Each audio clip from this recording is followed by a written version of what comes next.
Are the stars out tonight? I don't know if it's cloudy or bright, 'cause I only have eyes for you. Dear the moon may be high. Dans cette publicité américaine pour un médicament anti-cholestérol, on comprend qu'un mal insidieux peut nous ronger alors même qu'on se croit en bonne santé. Depuis 60 ans, le cholestérol est l'objet d'oppositions scientifiques féroces et de revenus industriels colossaux. Quels arguments, quelles forces nous conduisent à croire que le cholestérol est un nuisible colonisant nos artères? Comment s'est construit le dogme d'un cholestérol coupable alors qu'il est une substance indispensable à la vie?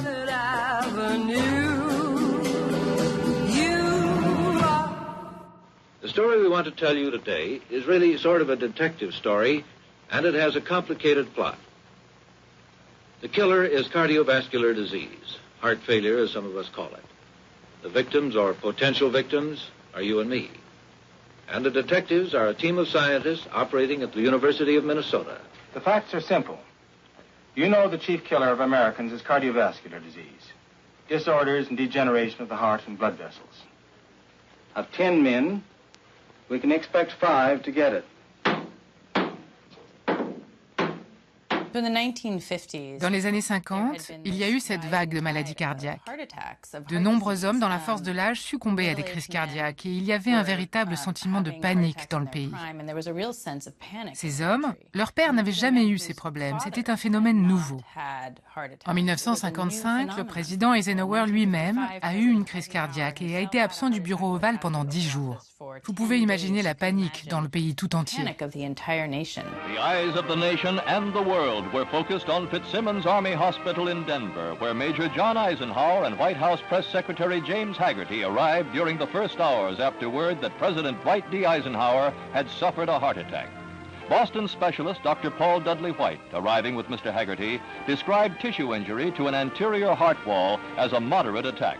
En Europe, elle était en train de se reconstruire. L'Europe, elle était dans des difficultés. Elle n'en était pas à penser à son cholestérol à l'époque, mais bien sûr, la science progressait et donc on commençait à s'intéresser aux facteurs de risque cardiovasculaire et notamment au cholestérol.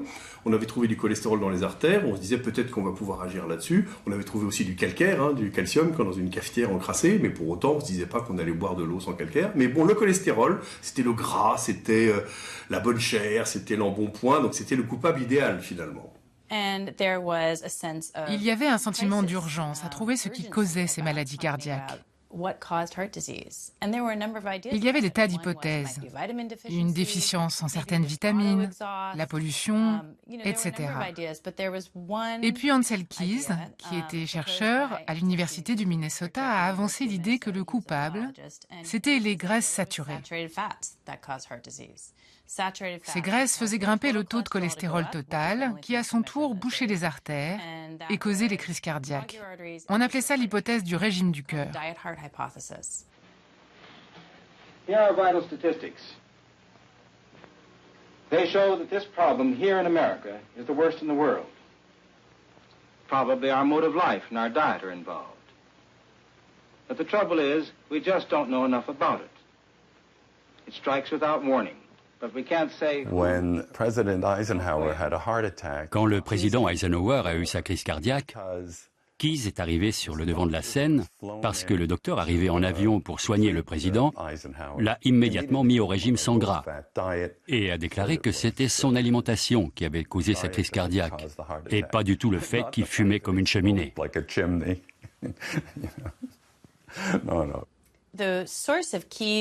À l'origine de l'hypothèse de Keys, il y a cette maladie, le xanthome, qui provoque des boules de graisse sous la peau, sur les paupières. Et ces dépôts sont pleins de cholestérol. L'idée était qu'il y en avait aussi à l'intérieur des artères et qu'ils en provoquaient l'obstruction. Donc le cholestérol a été en quelque sorte le premier démon pointé du doigt. Keys avance cette hypothèse et les chercheurs commencent à la tester. Mais très vite, la communauté scientifique en parle comme si c'était établi. Il faut juste confirmer. Ce qu'ils en disent alors, c'est « on a juste besoin de mettre les points sur les i et les barres au t ». Ancel Keys lance en 1958 une étude d'une ampleur inédite sur le terrain de 7 pays. Grèce, Yougoslavie, Italie, Pays-Bas, Finlande, États-Unis et Japon. Au centre de ces observations, le lien statistique entre l'alimentation, notamment les graisses, le taux de cholestérol et le risque cardiovasculaire des populations.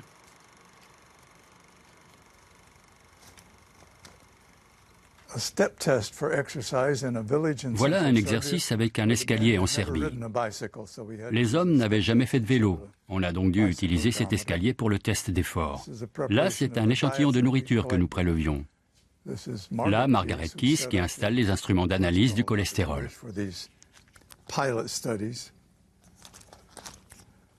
Nous avons examiné environ 14 000 hommes dans 14 régions de 7 pays. Des gens nous ont appelés de Finlande disant « On a le plus haut taux de crise cardiaque du monde, venez !» Et des Japonais qui nous ont invités aussi. Voilà comment le choix des pays s'est fait. Après avoir assuré une grande variété de ce que vous étudiez, tout dépend de la coopération sur le terrain.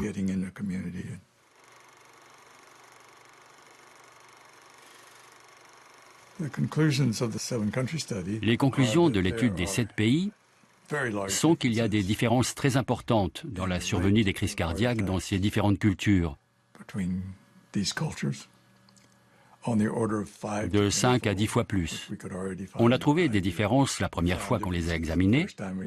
On était encore plus sûr 5 ans plus tard et encore plus sûr 10 ans plus tard. Les taux de cholestérol étaient incroyablement différents. La distribution du taux de cholestérol au Japon est comme ça, en Finlande comme ça, et il y a un tout petit segment commun. C'est-à-dire que le taux de cholestérol le plus haut du Japon coïncide à peine avec le taux de cholestérol le plus bas de Finlande. C'est tellement parlant. Ancel Keys va faire une mauvaise science qui consiste à fabriquer des faits qui vont valider son hypothèse. Alors il publie une courbe. Alors vous voyez ici, vous avez un graphique. Là, ici, c'est le nombre de gens qui meurent. Et là, c'est la consommation de graisse dans les populations. Et alors, vous avez ici le Japon, l'Italie, l'Angleterre, l'Australie, le Canada, les USA. Alors quand vous regardez ça, vous vous dites, ah bah oui, en effet, plus on mange de gras, plus on fait d'infarctus, c'est facile, c'est prouvé. Oui, sauf qu'il a fait quelque chose qui n'est pas bien, c'est qu'il a sélectionné les données qui vraiment validaient son point de vue. Et en fait, quand vous regardez, vous avez d'autres pays. Ici, vous avez la France, qui a donc un taux d'infarctus qui est de niveau 1, je dirais. Ici, vous avez la Finlande, qui a un taux d'infarctus de niveau 7, alors qu'ils sont sur la même ligne de consommation de matière grasse. Donc vous voyez qu'il y a quelque chose qui ne colle pas du tout avec l'hypothèse. Comment peut-on avoir un taux d'infarctus qui varie de 1 à 7, alors que vous avez la même consommation de matière grasse? Donc ça, ce n'est pas quelque chose qui valide le lien direct entre la consommation de matière grasse et le taux d'infarctus. En fait, il a illustré une maxime de Churchill qui disait « Je ne crois qu'aux statistiques que j'ai falsifiées moi-même ». Eh bien, en effet, Ancel Keys, il a un peu falsifié ses statistiques, c'est-à-dire qu'il a sélectionné les résultats qui alimentent son hypothèse. C'est de la très mauvaise science. Ça se fait régulièrement. Il aurait fallu qu'il soit contesté, et il l'a été. Il a été contesté parce qu'il y a 2 statisticiens qui lui ont dit « Mais dites donc, c'est pas possible votre truc, vous avez juste sélectionné les données qui collent avec votre hypothèse, c'est pas de la bonne science », et donc ils ont publié une contestation des travaux d'Ancel Keys. Alors il l'a très mal pris, il a recueilli des fonds très importants, il s'est lancé dans une autre étude, cette fois-ci il a fait des dosages de cholestérol, et il publie l'étude des 7 pays, c'est-à-dire qu'il va cette fois-ci trouver une corrélation, un lien statistique entre d'une part le taux de cholestérol moyen des populations avec leur taux d'infarctus. Et de nouveau, il trace une droite avec des points qui semblent assez bien collés avec sa théorie.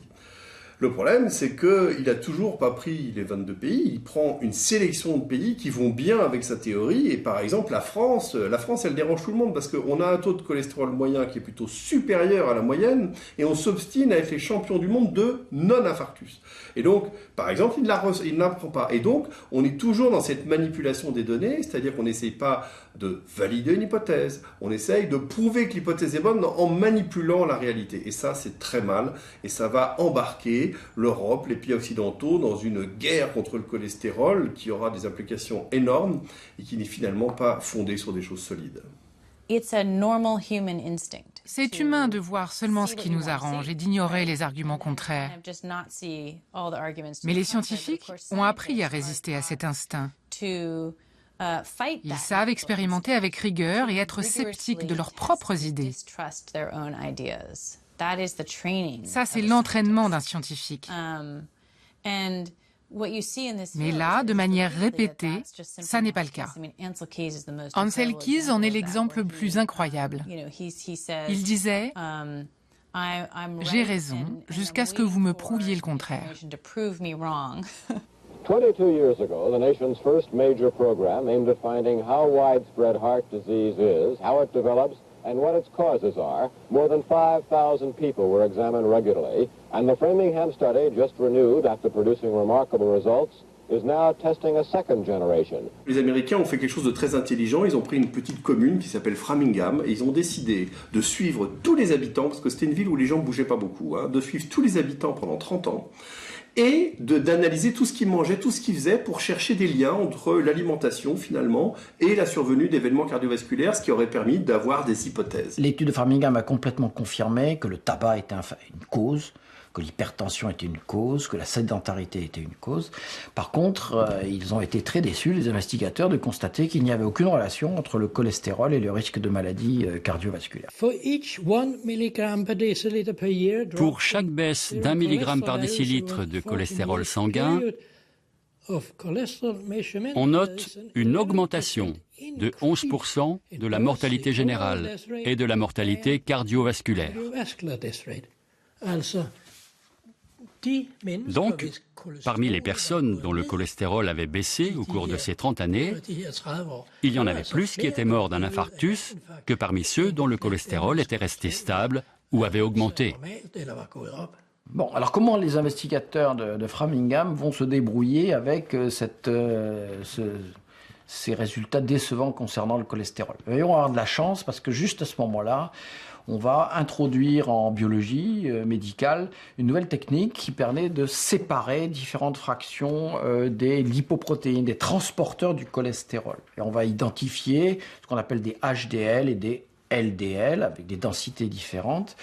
Et ils sont chanceux parce qu'ils constatent que les HDL, qu'ils vont appeler bon cholestérol, eh bien, ils sont associés avec une diminution du risque cardiovasculaire. C'est pas très très significatif, mais ça l'est. Et du coup, l'autre fraction du cholestérol, les LDL, c'est une lipoprotéine, c'est pas seulement du cholestérol, va être appelé le mauvais cholestérol. We think the bad cholesterols are all in part of a system that go out and deposit this in the arteries of your heart and the brain, all these cholesterol deposits. We think the good one goes out and tries to take that away, tries to undo all that. So we feel that how you turn out in life is the outcome of that battle between the good and the bad. Le cholestérol est une molécule précieuse pour le corps. Donc, la plus grande partie de notre cholestérol est fabriquée par le foie.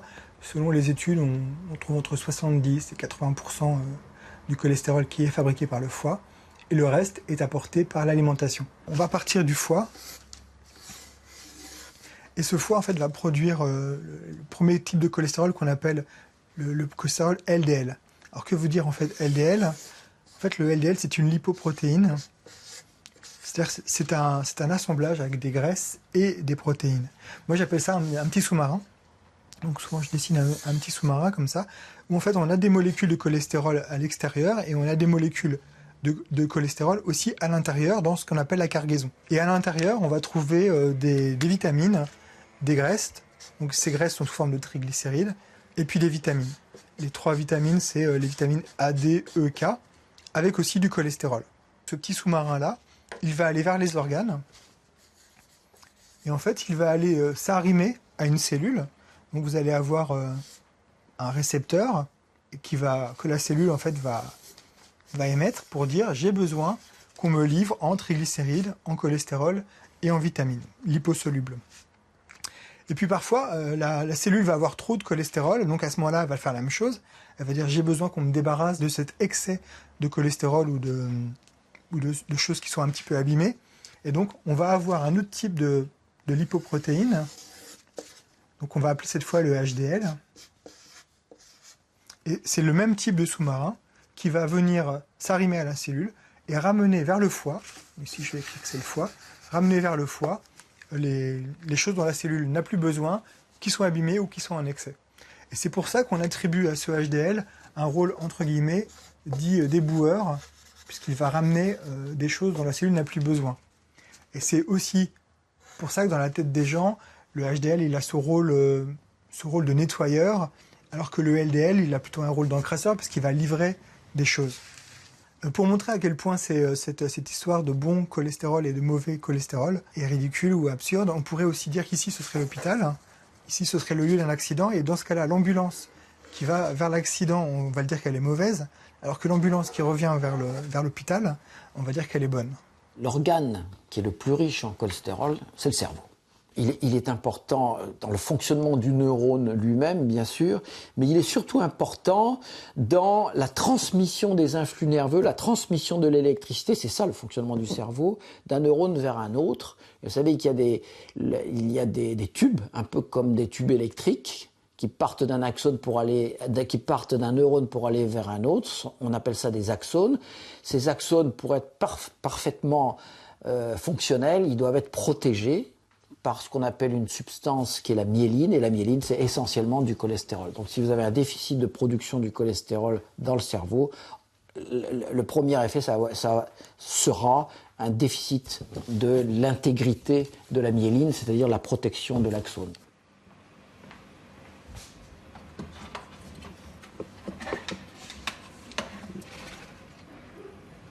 Le cerveau est l'organe le plus riche en cholestérol de tout le corps humain. Mais le cholestérol produit par le foie ne passe pas la barrière protectrice du cerveau. Des chercheurs tentent d'expliquer comment le niveau de cholestérol peut néanmoins être maintenu dans cet organe. Ce qui est au cœur de notre recherche, c'est de savoir quelles cellules du cerveau produisent du cholestérol pour le cerveau. Dans le cerveau, il y a des neurones et des cellules gliales qui ont des fonctions très variées. Un type de cellules gliales nous a particulièrement intéressés. Ce sont les astrocytes. On les appelle ainsi parce qu'elles sont en forme d'étoile. Notre hypothèse, c'est que les astrocytes fabriquent le cholestérol, qui est ensuite mis à la disposition du métabolisme du cerveau. Le cerveau est autonome. Il a pour ainsi dire sa propre fabrique de cholestérol.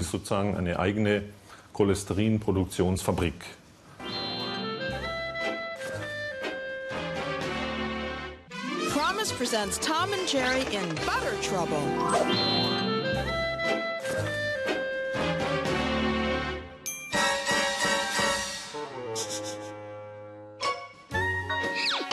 Buttery Light has 85% less saturated fat and no cholesterol.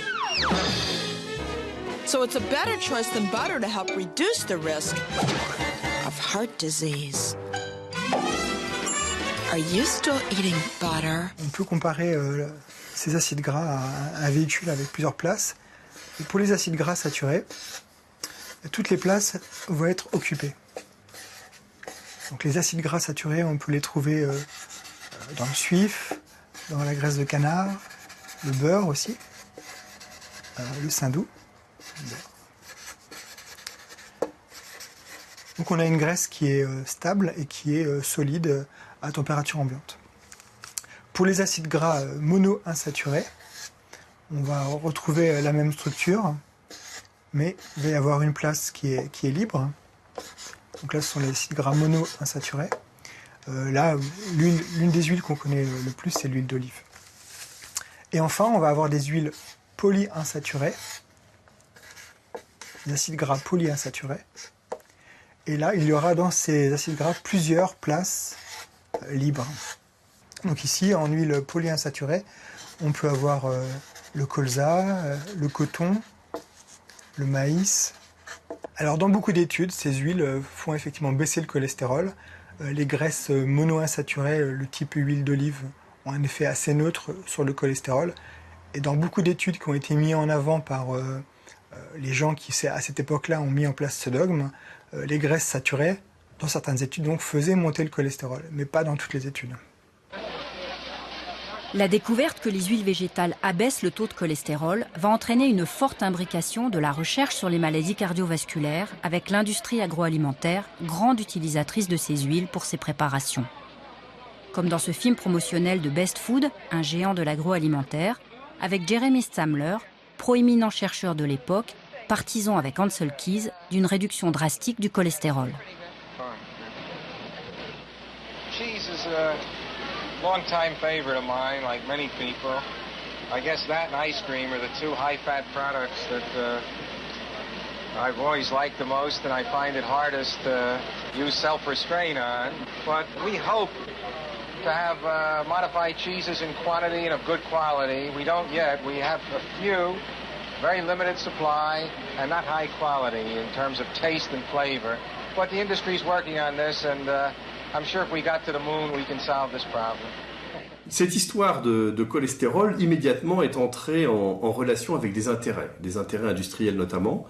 D'une part, et surtout au début de l'industrie agroalimentaire, qui s'est mis à sélectionner et à promouvoir des aliments qui allaient dans le sens des recommandations d'Ancel Keys, qui justement disait il faut manger moins gras, il faut faire... Donc il y a eu une véritable convergence d'intérêts entre l'industrie agroalimentaire et ce qu'on appelait à ce moment-là déjà les prohibitionnistes du cholestérol, ceux qui voulaient absolument considérer le cholestérol comme l'ennemi public numéro 1. Et donc là, l'industrie va trouver le moyen de stabiliser ces graisses polyinsaturées, ces graisses végétales, pour en faire des matières qui vont être stables, comme du beurre, mais qui vont être moins chères que du beurre et qui vont avoir cet argument qu'elles sont faites à partir de matières graisses végétales. Donc on va avoir à ce moment-là des graisses polyinsaturées, mais on va les hydrogéner. Et donc on va pouvoir faire entrer à l'intérieur de ces molécules de l'hydrogène qui va venir compléter les places libres et qui va donc faire quelque chose qui ressemble en fait en structure à ces acides gras saturés. Et quand on fait ces processus d'hydrogénation, 100% des graisses ne vont pas être hydrogénées. Donc on va se retrouver avec certaines graisses qui sont un petit peu différentes, qui vont avoir une hydrogénation partielle. Et ces graisses donc, ne vont pas être, vont avoir un nouveau nom, on va appeler ces graisses-là des graisses trans. Donc des acides gras trans. Comment passe-t-on de l'huile liquide extraite des graines à une matière grasse solide comme l'est le beurre? C'est tout un processus. D'abord, on extrait l'huile des graines à très haute température et ce qui en ressort est un magma noir, infâme. C'est dégoûtant. Ensuite, on le nettoie un peu et intervient l'hydrogénation partielle. On mélange l'huile avec de la poudre de nickel et dans un grand réacteur à haute température et sous haute pression, on injecte de l'hydrogène. Ce qui rentre dans ce réacteur, c'est de l'huile liquide. Ce qui en ressort est une chose semi-solide qui ressemble à du fromage de campagne gris. Il faut le nettoyer, puis ajouter des émulsifiants pour enlever les grumeaux. Puis c'est passé à la vapeur pour le débarrasser de l'odeur terrible. Ce truc est horrible. Et puis c'est blanchi pour enlever la couleur grise. À ce stade, on a ce qu'on appelle de la pure matière grasse végétale qui est utilisée dans tous les biscuits, les crackers.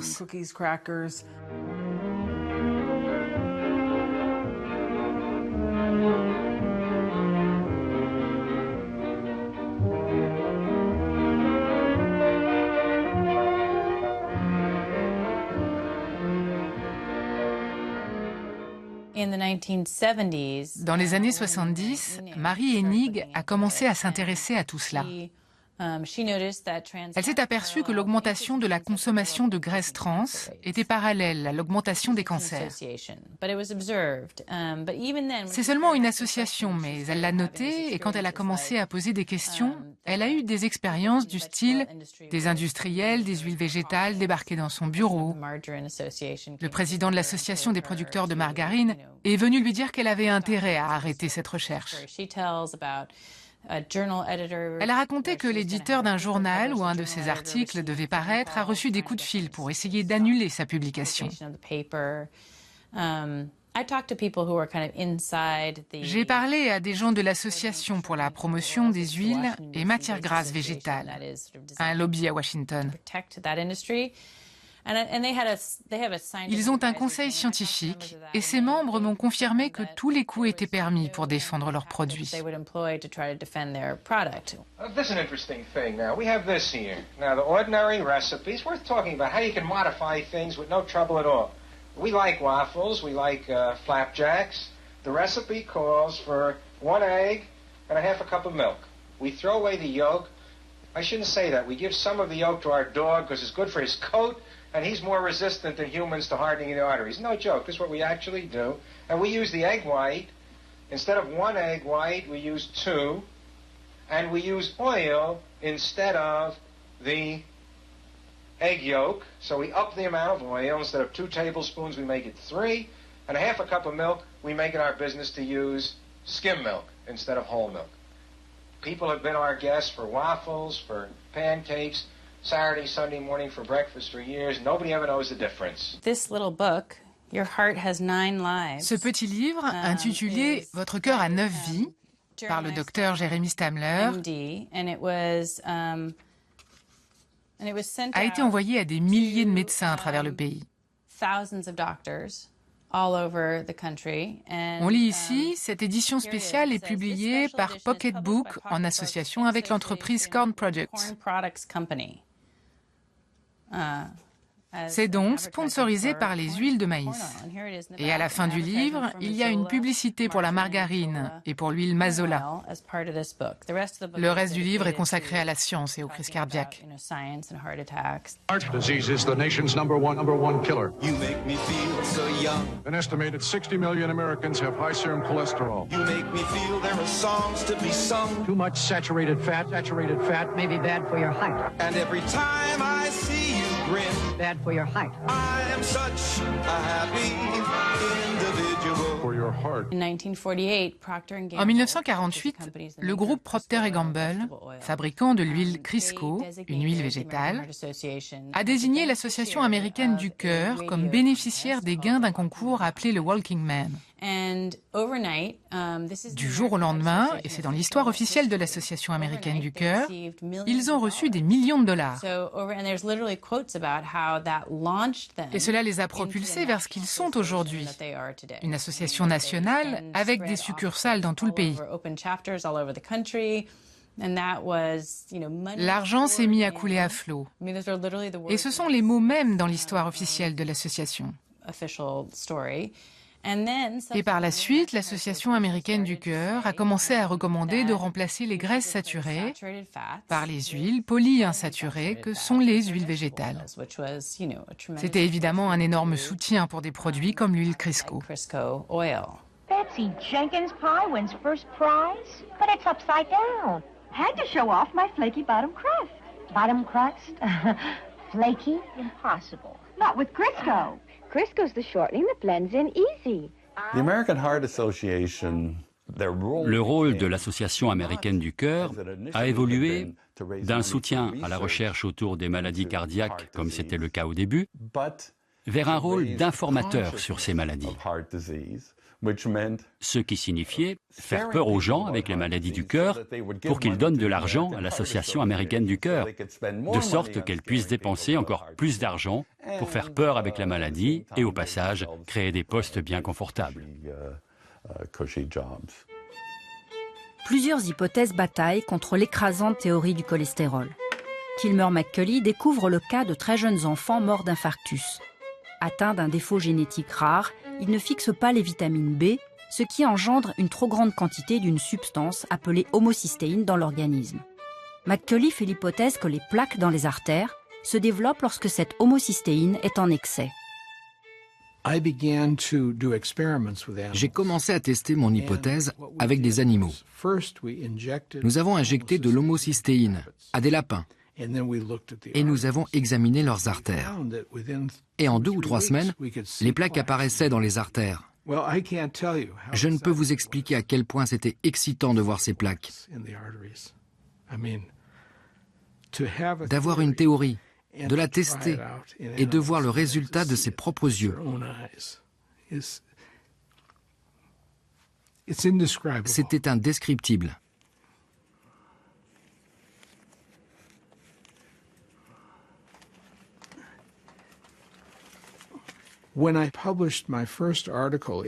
Quand en 1969 j'ai publié mon premier article sur ces enfants et cette maladie, j'ai été interloqué de recevoir plus de 400 demandes de reproduction de l'article.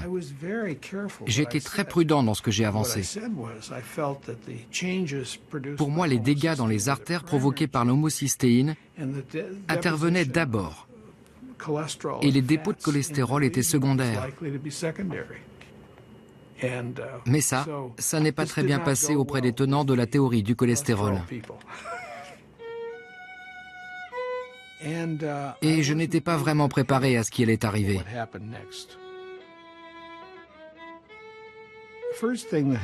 La première chose qui s'est passée, on m'a transféré avec les araignées et les blattes dans le sous-sol d'un building construit en 1811. Je me suis retrouvé seul dans un labo sans fenêtre. Mes collègues ont fui les uns après les autres. Du coup, je suis resté seul avec un technicien. Et on m'a dit, il faut que tu trouves des financements. On ne peut pas payer ton salaire, il faut partir. Je me souviens de cet appel. Le directeur de la communication de l'hôpital général du Massachusetts m'a dit de la fermer et qu'il ne voulait plus jamais entendre le nom de McCulley associé avec l'hôpital ou avec Harvard.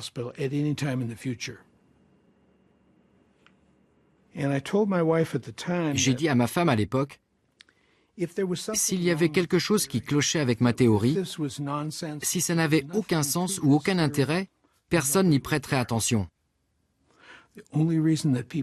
La raison pour laquelle on s'y arrêtait, c'est que ça constituait une menace pour quelqu'un ou ça dérangeait quelque chose que je ne comprenais pas et qui me valait ce blackboulage.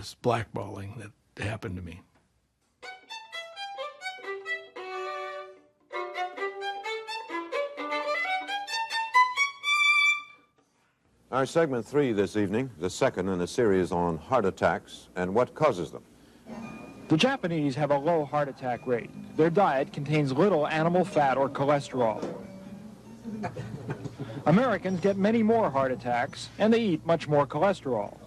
Such comparisons first convinced many doctors that Americans should change their eating habits. Dr. George Mann, a veteran heart researcher, says diet has nothing to do with heart disease. Dr. Mann points to his own studies with the Maasai tribe of Tanzania. Dr. Mann thinks part of the reason is that the Maasai get a lot of exercise. The reason that there is no evidence on the exercise issue is because we've spent our money and our time and our people belaboring this ailing diet heart hypothesis. George Mann would go, you could go. George Mann est allé au Kenya et a étudié les guerriers Maasai qui vivent principalement de viande, de sang, de lait de leurs troupeaux. C'était un régime extrêmement riche en graisses saturées. Et ils n'avaient pas de maladie cardiaque. Ils avaient un taux de cholestérol très élevé, mais pas de maladie cardiaque. Il était très amer.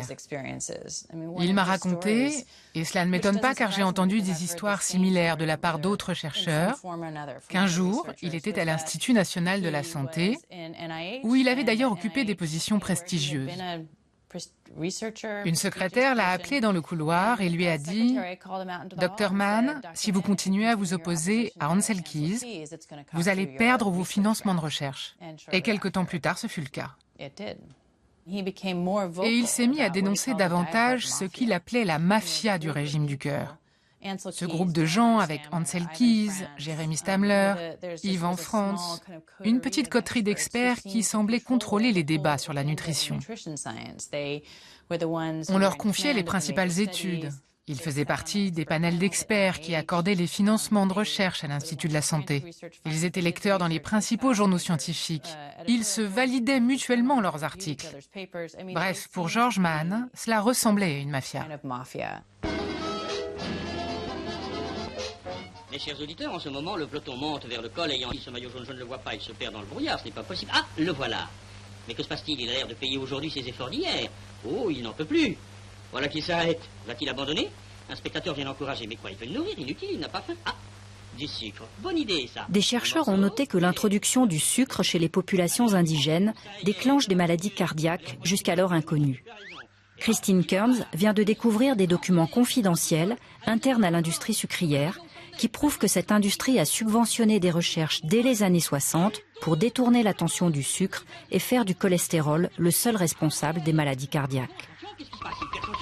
John Yudkin était un physiologiste britannique très préoccupé par le lien entre consommation de sucre et maladies cardiaques. Il était vraiment devenu le porte-parole de ceux qui voyaient dans le sucre un risque cardiovasculaire. Et il avait réussi à capter l'attention des médias et du grand public. Et en 1964, l'industrie du sucre a commencé à sérieusement s'inquiéter des preuves qui émergeaient liant sucre et maladies cardiovasculaires. John Hickson, le vice-président de la Sugar Research Foundation, a déclaré qu'il y avait des flots d'études provenant de laboratoires comme celui de Yudkin qui prouvaient que le sucre cause les maladies cardiaques et qu'il fallait passer à l'action.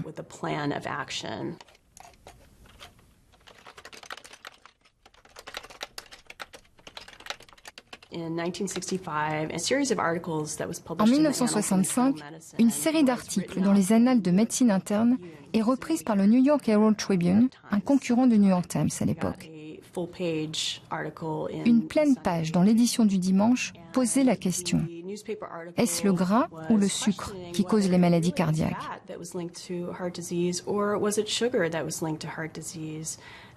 Et le journal poursuivait: jusqu'à présent, le lien avec le sucre était théorique, mais de nouvelles preuves viennent renforcer l'hypothèse du sucre coupable de déclencher les maladies cardiovasculaires. Et donc, quelques jours seulement après la parution de cet article, les responsables de l'industrie du sucre décidaient de lancer le projet 226.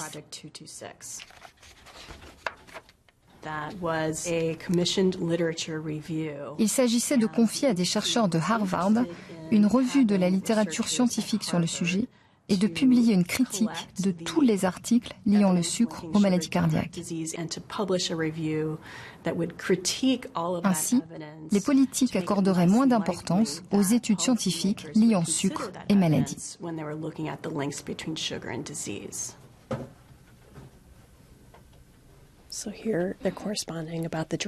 Voici un échange Hickson de l'industrie du sucre écrit au professeur Hexted. Il s'inquiète de n'avoir encore rien reçu et il demande: j'espère que vous pourrez m'envoyer une première version de l'article dès que possible afin que je puisse remplir mes obligations.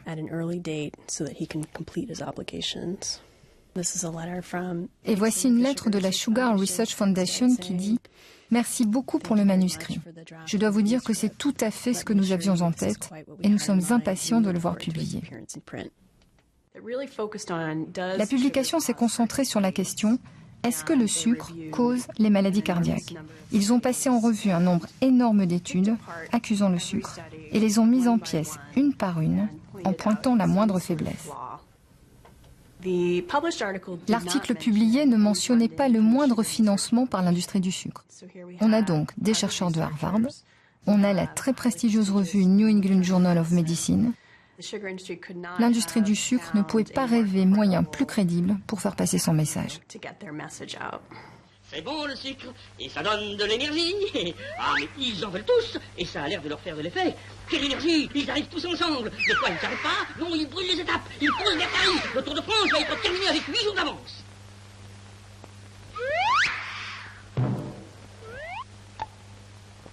C'est pas possible. Ils ont bouffé du sucre.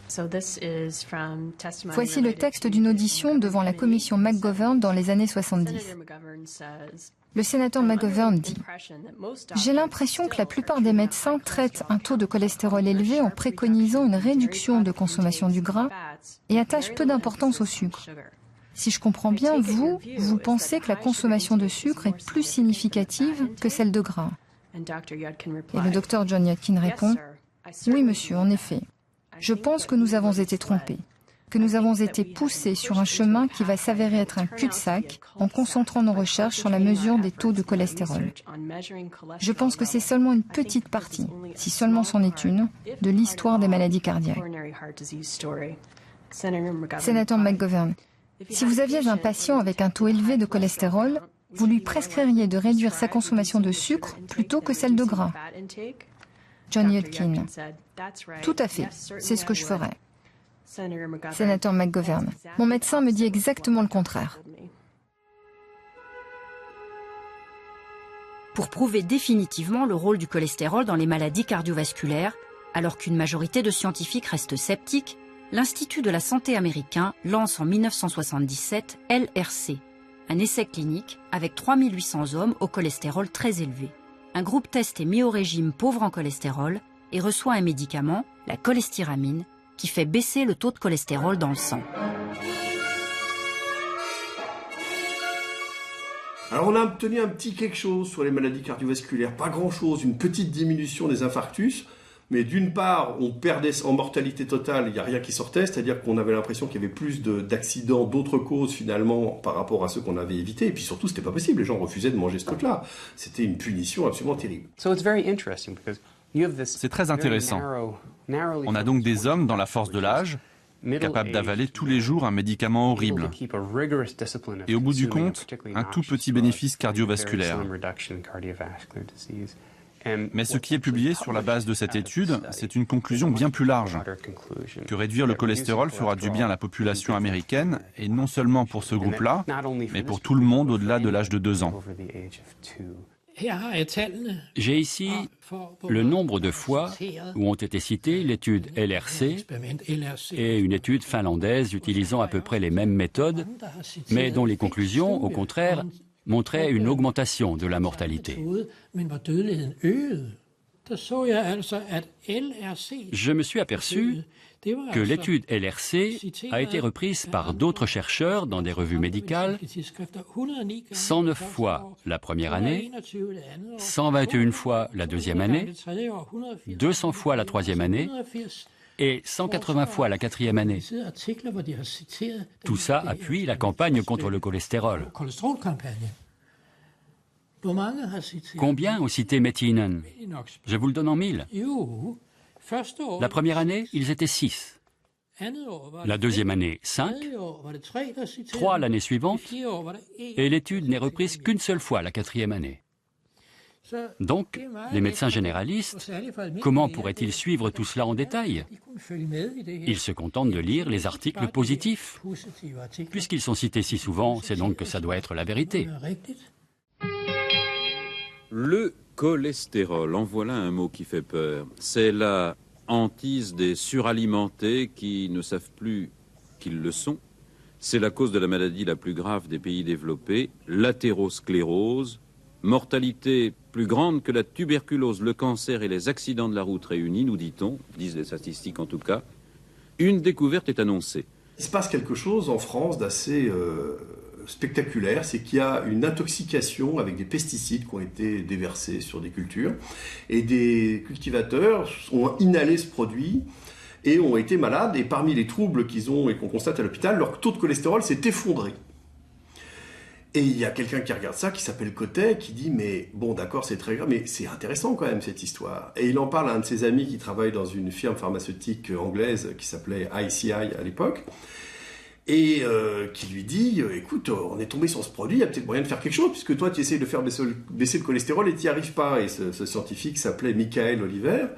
Et en effet, il se dit, on va essayer de développer une molécule, un médicament à partir de ce pesticide pour essayer de faire vraiment baisser le cholestérol. Alors l'OMS, l'Organisation mondiale de la santé, s'est mis de la partie, a missionné Michael Oliver pour lancer une très grande étude européenne où on allait prendre une dizaine de milliers d'hommes et puis les tirer au sort. La moitié prendrait ce fameux clofibrate qui fait baisser le cholestérol et puis l'autre moitié prendrait un médicament inerte, ce qu'on appelle un placebo.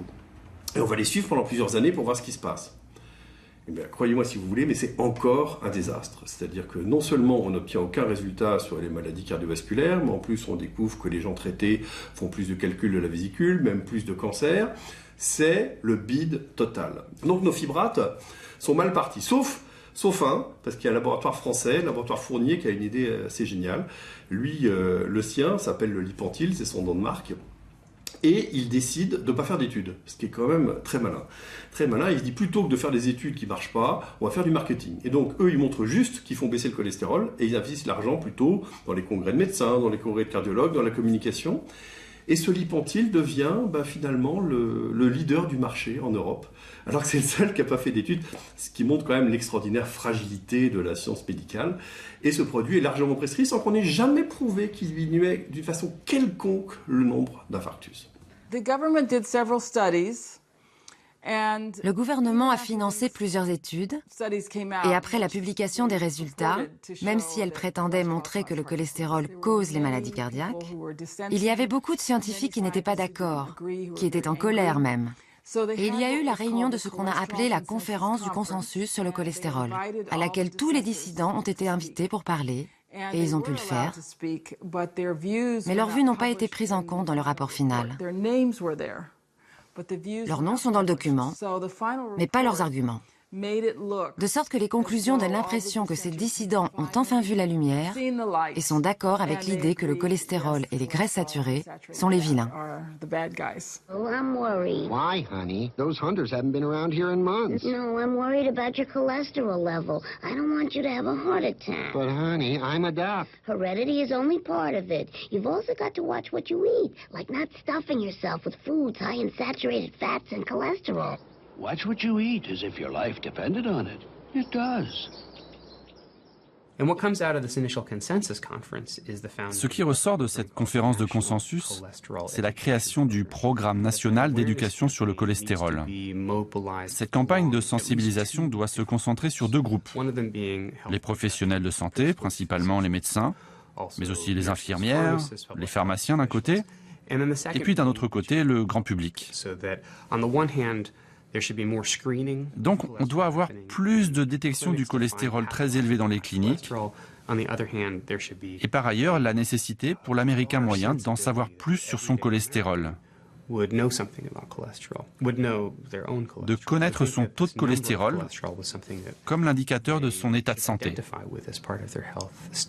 The National Cholesterol Education Program.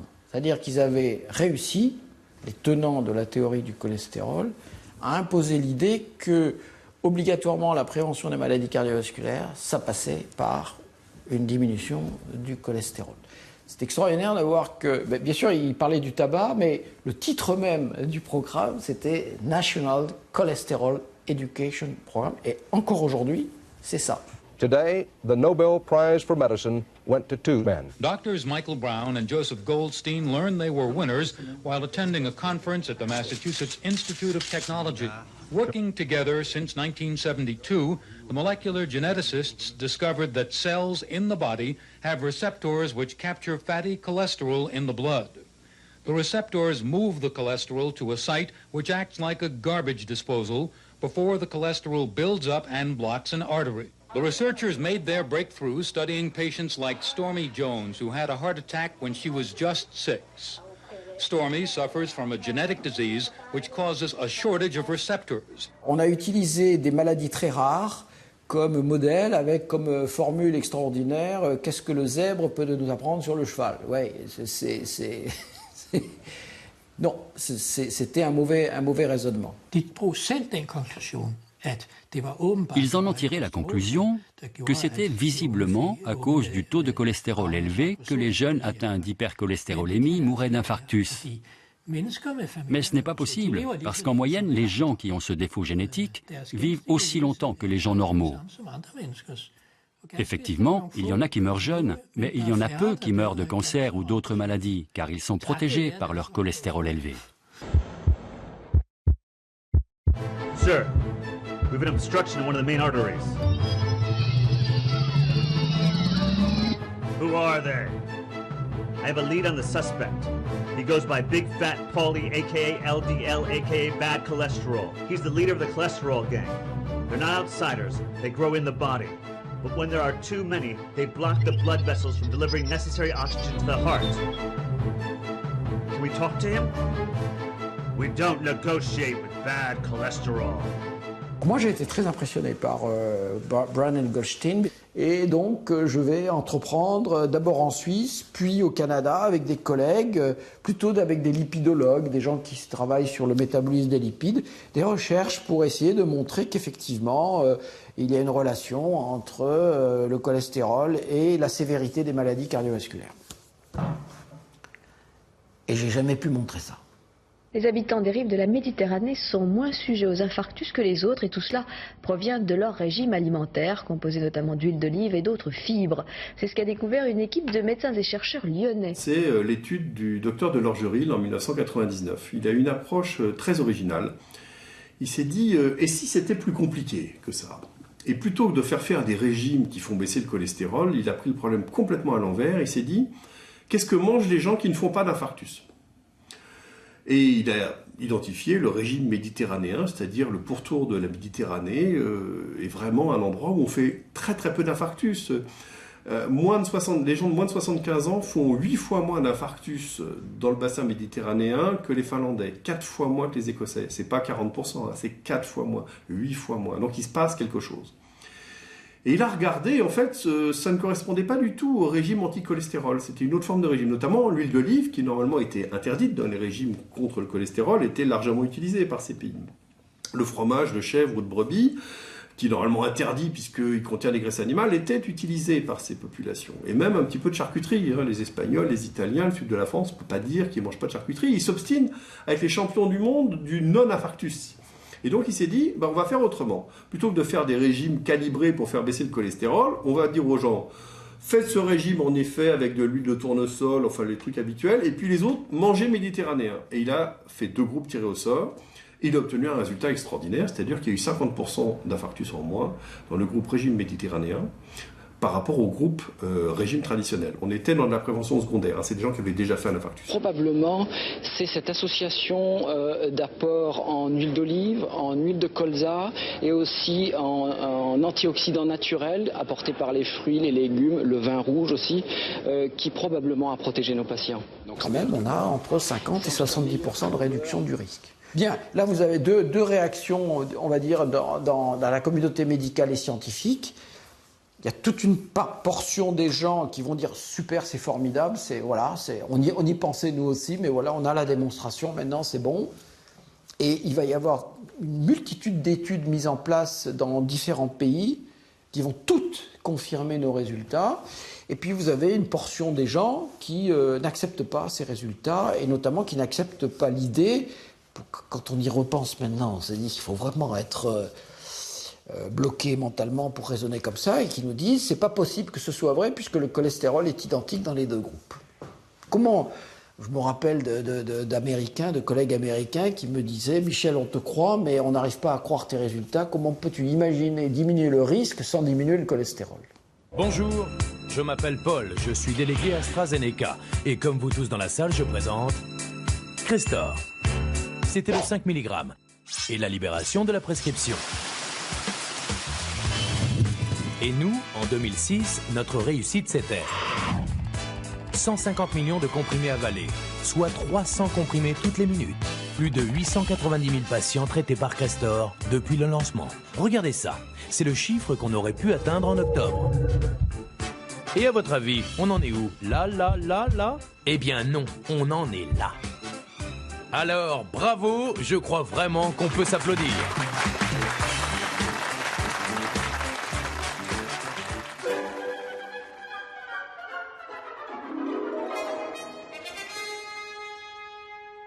En 1980, un chercheur japonais découvre une substance qui fait baisser le niveau de LDL, le soi-disant mauvais cholestérol.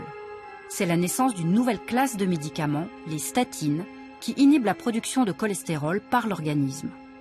Les statines deviennent le médicament le plus prescrit des années 2000. 220 millions de personnes en consomment dans le monde. L'arrivée des statines, c'était absolument extraordinaire. On était sidérés. Tout d'un coup, on avait une pilule qu'on pouvait donner aux gens qui avaient eu un infarctus. Et puis, ça diminuait la mortalité, le risque de récidive, etc. C'était fabuleux. Et ça, on a acheté ça d'emblée. Et l'étude WOSCOP a été faite chez des Écossais à haut risque, hein, hypertendus, gros fumeurs, des gens qui avaient un très fort taux d'infarctus. Et on leur a fait prendre un médicament qui s'appelle la pravastatine, et tiré au sort en deux groupes. Le premier prenait la pravastatine, l'autre prenait un placebo, et on a comparé les morts par cardiovasculaire. Et on a eu 30% de diminution de mortalité cardiovasculaire. C'est la première fois qu'on obtenait ça, où on a vraiment eu un effet net et significatif. Et dans le même temps, l'autre étude, qu'on appelle l'étude 4S, a été faite avec la simvastatine, qu'on appelait Zocor sous son nom de marque, et qui a été donnée à des gens qui avaient déjà fait un infarctus. Et en deux groupes, pareil, tiré au sort, la moitié de médicaments, l'autre moitié un placebo, 30% de récidive d'infarctus en moins dans le groupe qui prenait la simvastatine par rapport au groupe qui prenait le placebo. Donc, les cholestérosceptiques dont j'étais ont été terrassés par ça, si vous voulez. Il n'y avait rien à dire, quoi. C'était échec et mat. Moi, par exemple, en tant que médecin, je les prescrivais, y compris dans ma famille. Je ne pouvais pas intellectuellement remettre en question des essais cliniques publiés dans des grandes revues internationales.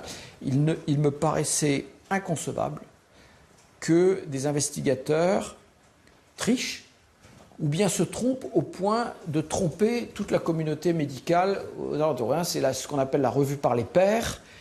En principe, si c'est publié dans une grande revue, ça a été vérifié par des gens compétents et donc on est, c'était ma façon de voir les choses, obligé d'y croire.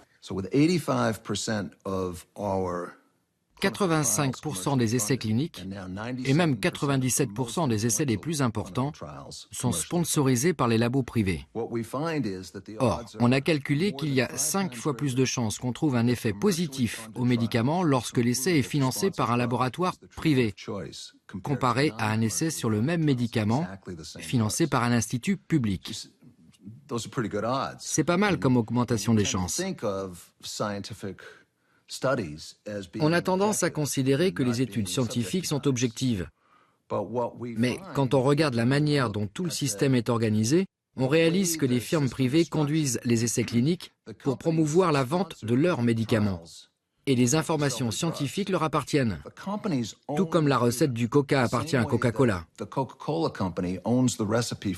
Donc à l'époque, malgré les doutes qu'on avait sur certaines études qui n'arrivaient pas à reproduire les résultats initiaux, sur le fait que le médicament était aussi efficace chez des gens qui n'avaient pas de cholestérol que ceux qui en avaient, il y avait quand même personne ou presque qui osait s'opposer ou en tout cas se poser des questions. On était face à un marché, les statines, qui se comptait en dizaines de milliards de dollars. Donc quelqu'un qui émettait un doute sur les statines dans un congrès médical, un cardiologue, il avait peu de chances d'être réinvité, si vous voulez. Donc c'était vraiment, il fallait être suicidaire pour aller critiquer les statines. Et puis il n'y avait pas beaucoup d'éléments scientifiques non plus, puisqu'on avait eu ces résultats quelques années avant qui marchaient. On était face à un fléau mondial. Et donc c'était des statines pour tout le monde. La jeune fille sous pilule dont le cholestérol augmente, la petite dame de 85 ans qui avait un petit peu de cholestérol. Enfin, c'était vraiment l'open bar pour les statines partout, quoi. Et au grand bonheur des sociétés savantes qui avaient des partenariats, des médecins qui, du coup, pensaient faire leur devoir en prescrivant un médicament qui allait protéger leurs patients, et aux patients qui eux-mêmes étaient demandeurs parce on leur avait appris à se préoccuper de leur cholestérol. Tout le monde disait, docteur, vous mettez bien le cholestérol dans mes analyses, parce que les gens voulaient connaître leur taux de cholestérol, et c'était pas facile à l'époque d'émettre un doute sur l'intérêt du médicament. Bon anniversaire. 20 ans déjà. Tu te souviens de notre premier rendez-vous? Pierre.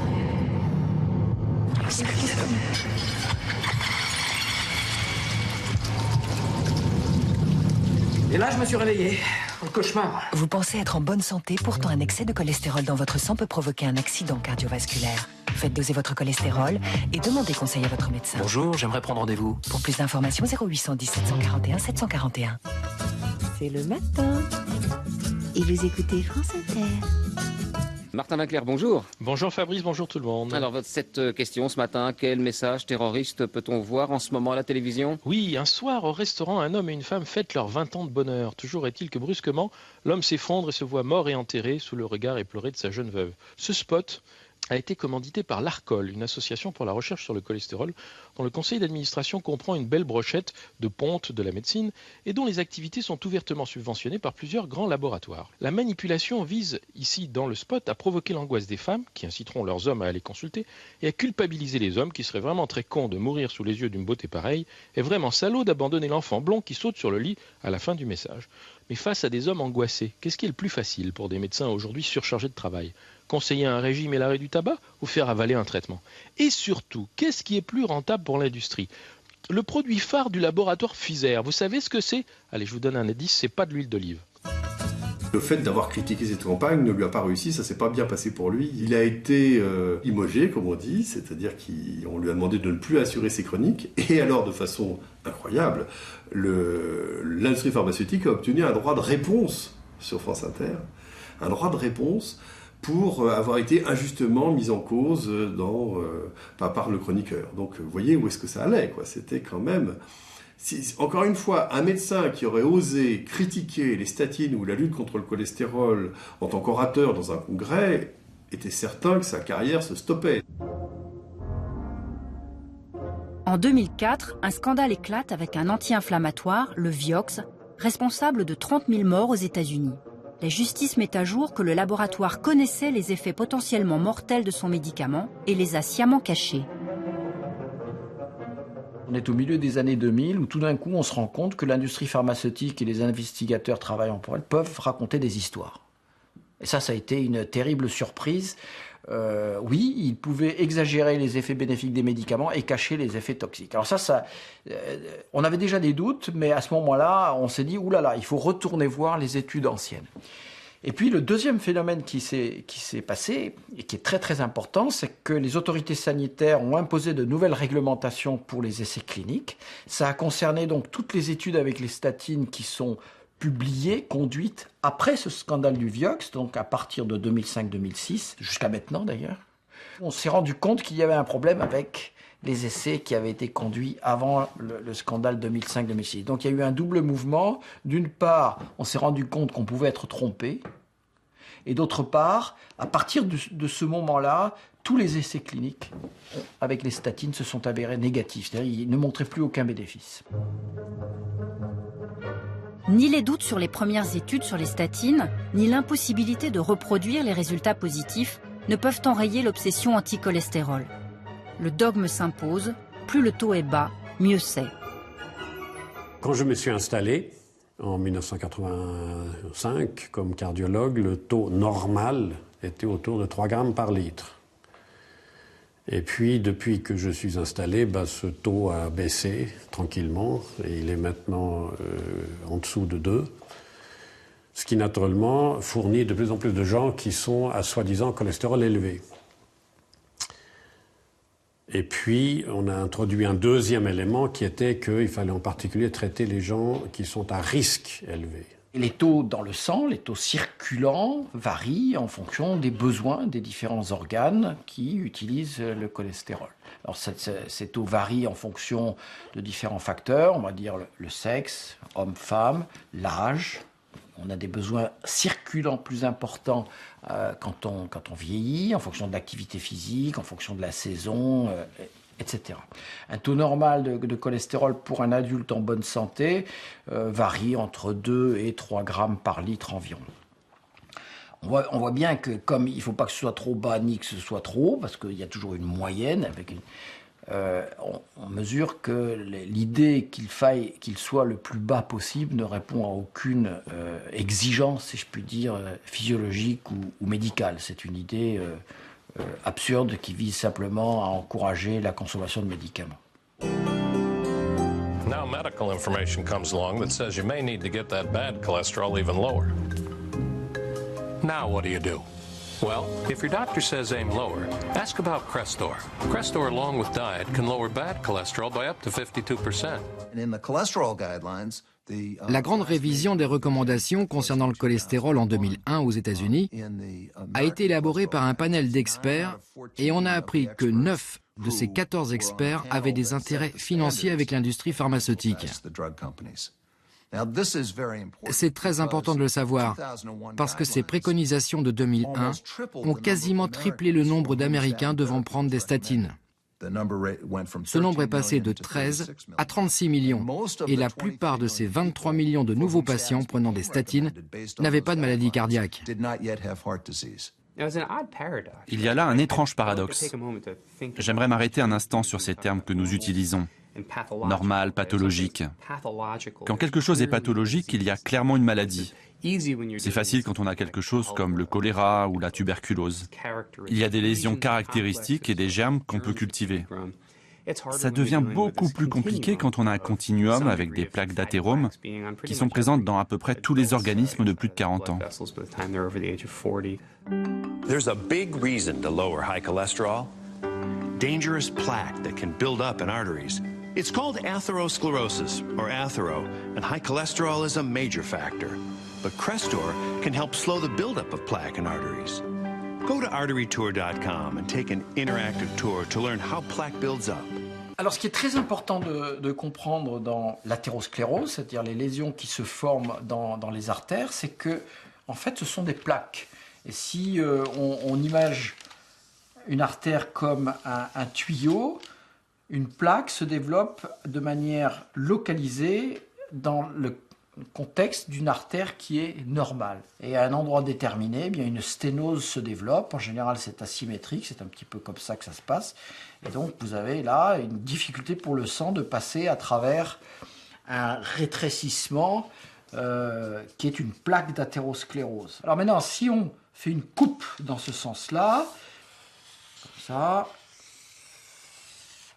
et ici c'est la lumière de l'artère, là, alors le sang arrive à passer là parce qu'il y a une forte pression, mais si c'est sténosé, c'est parce que cette plaque d'athérosclérose ici, elle est formée de tissus très durs, comme du bois. Chez certains patients, il y a des dépôts de calcium le long de la lumière de l'artère.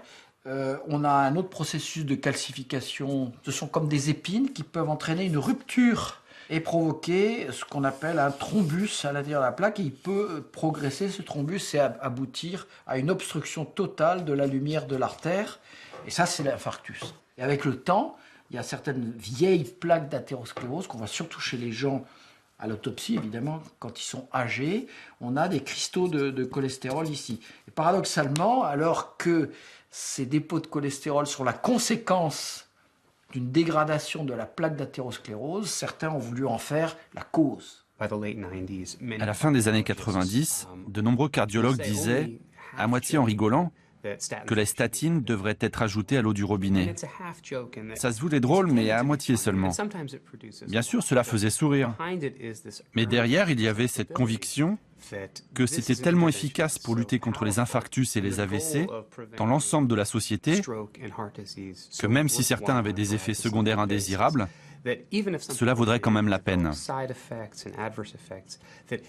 serait une amélioration de la santé pour une majorité d'Américains. Il y a une chose aussi qu'on oublie souvent, c'est que le cholestérol, c'est pas du poison qui circule dans les artères.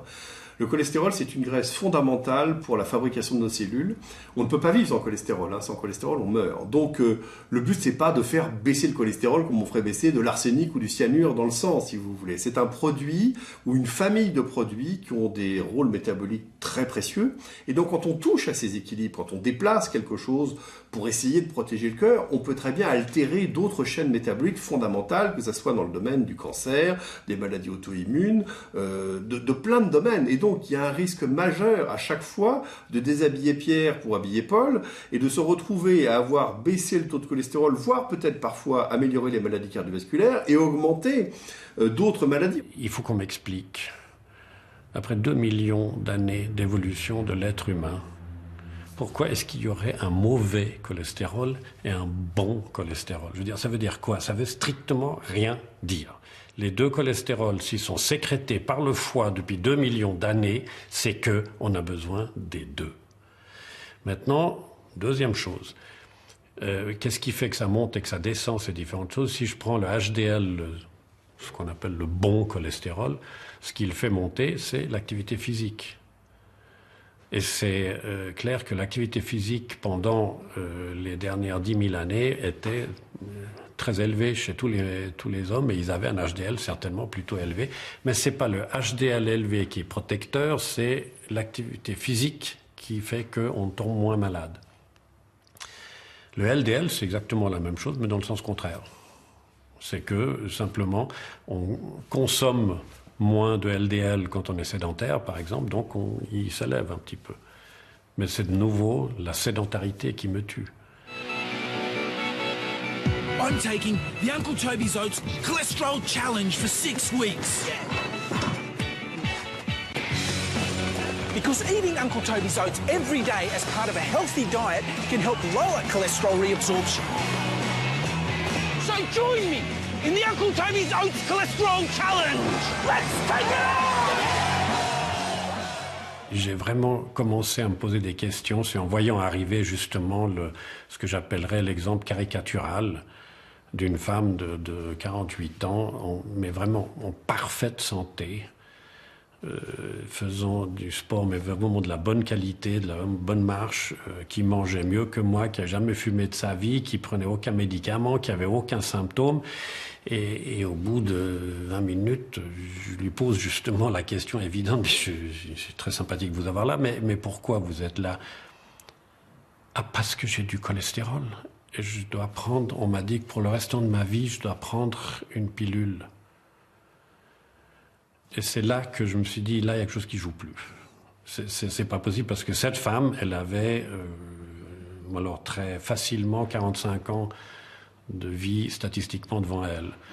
Et je me suis dit ça. Et puis surtout, ce qui m'a dérangé, c'était l'aspect de nouveau à la Dr Knock, c'est-à-dire que cette femme qui ne souffrait pas commençait à souffrir parce que, mentalement parlant, on lui avait fait comprendre que quelque chose n'allait pas. Certain foods are high in saturated fat. This is the average amount of saturated fat a person consumes in a month. If you eat too much of this, then over time fatty deposits could build up in your arteries, and this increases your risk of heart disease.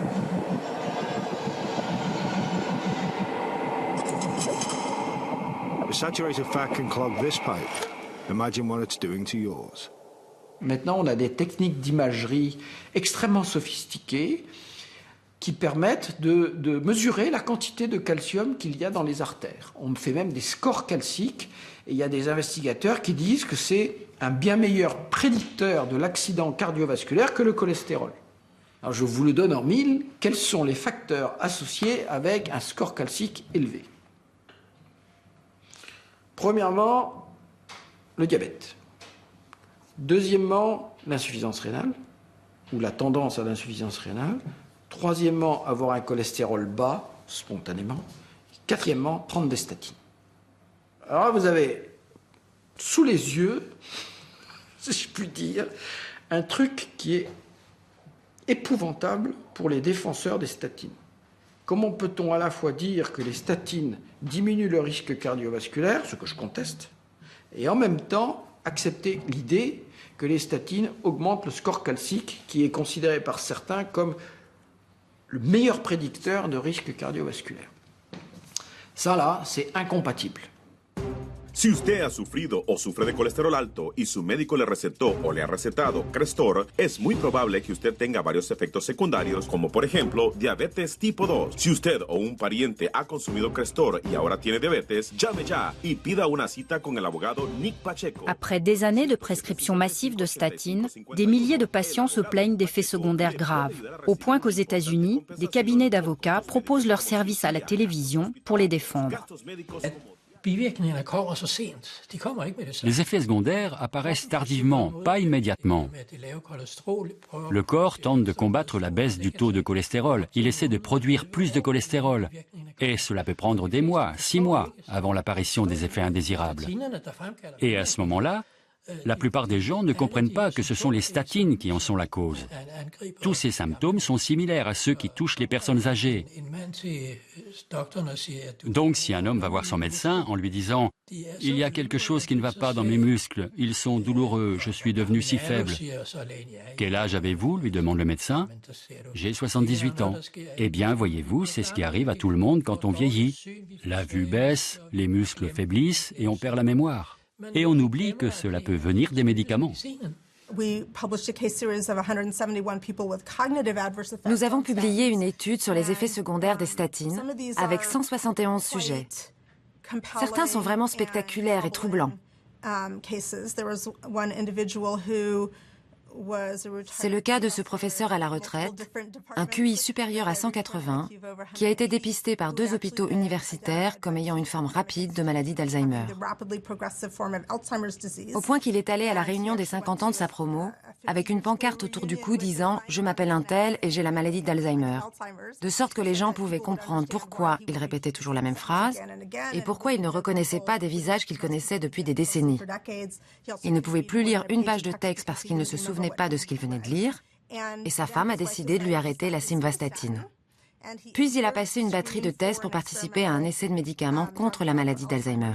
Et là, on lui a dit que non seulement il n'avait pas la maladie d'Alzheimer, et qu'il ne souffrait pas même de démence. Selon ses dires, il lui a fallu 2 ans pour récupérer complètement, et il peut de nouveau lire chaque jour ses journaux, le New York Times, le Wall Street Journal et le Washington Post. Un autre exemple, ce sont tous les effets secondaires liés aux perturbations dans le cerveau.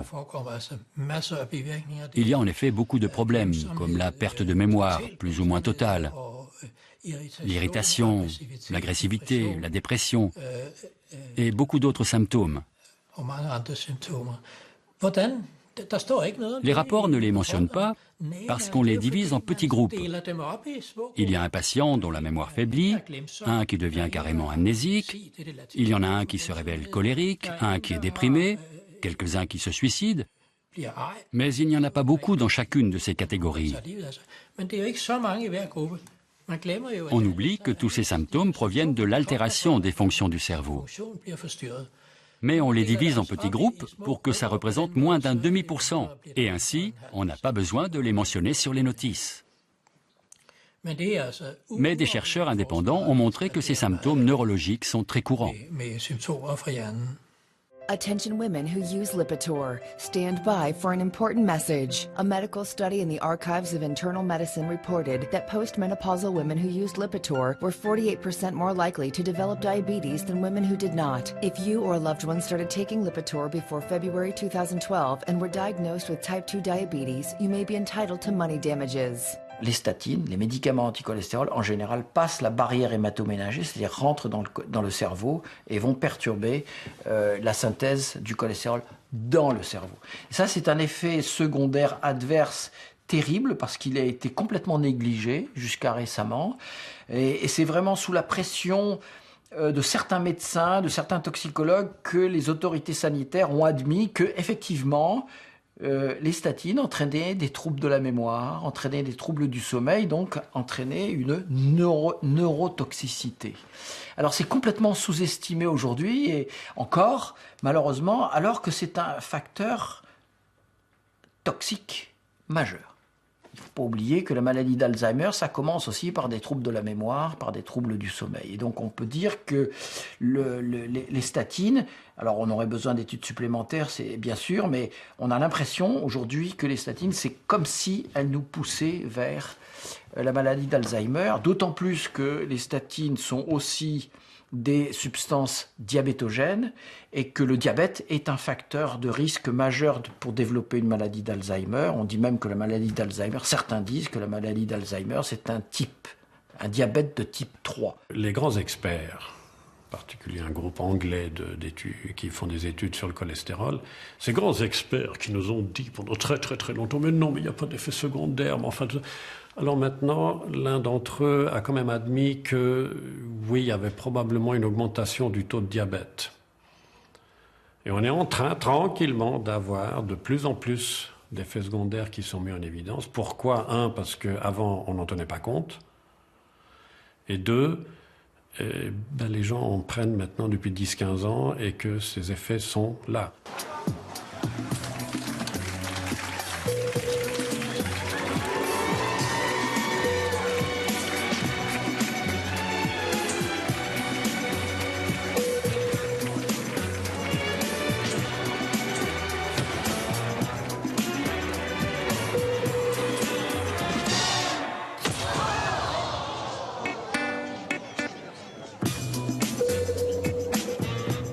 Sur ce graphique, qui est extrait d'un article publié en 2004 dans le British Medical Journal, donc un journal tout à fait sérieux. On a les années ici, et puis on a l'incidence, ou disons le nombre d'hospitalisations pour infarctus au Royaume-Uni, en rouge. On voit que la courbe est plate concernant les infarctus. Par contre, il y a une explosion littéralement de la prescription de statines.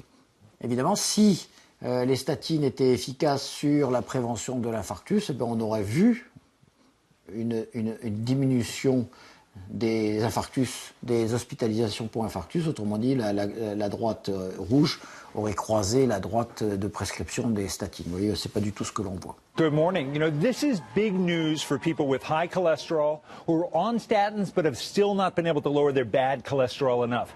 This new class of drugs, it works in an entirely different way. And the new studies show it can lower bad cholesterol in these people an additional 60%. That's huge. But the drug isn't for everyone. It needs to be given by injection every 2 to 4 weeks, and almost 30% of the people in the study had to drop out.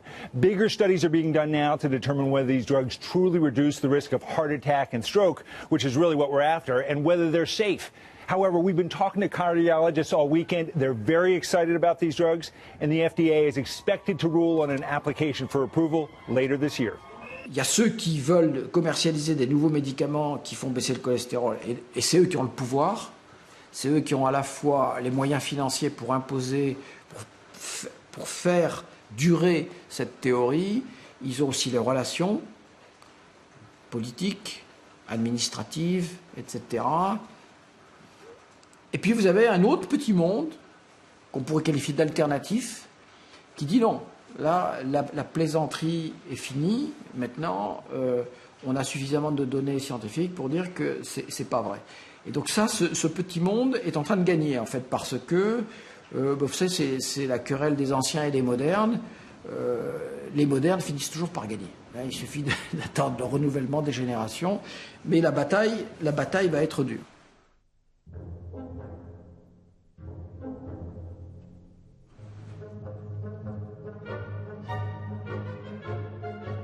Vous connaissez votre taux? Quel taux? De cholestérol. Oui. J'ai fait les analyses pour une émission. Ils sont sur mon site? Non. Pas la moindre idée. Je fais partie d'une famille touchée par l'hypercholestérolémie. Mon taux est entre 7 et 8. Je crois que je m'en fous. Je ne sais pas ce qu'il est aujourd'hui. Mon cholestérol est à 1,89. J'aimerais qu'il soit plus élevé. Alors oui, je le connais, parce que mes patients me demandent. En fait, non. Je ne connais pas mon taux. Un de ces jours. Je devrais, mais je ne le connais pas. Pourquoi devrais-je? Ça n'a aucune incidence. Je ne connais pas mon taux de cholestérol. Ou disons plutôt que je l'ai oublié pour des raisons diverses. Je l'ai refoulé.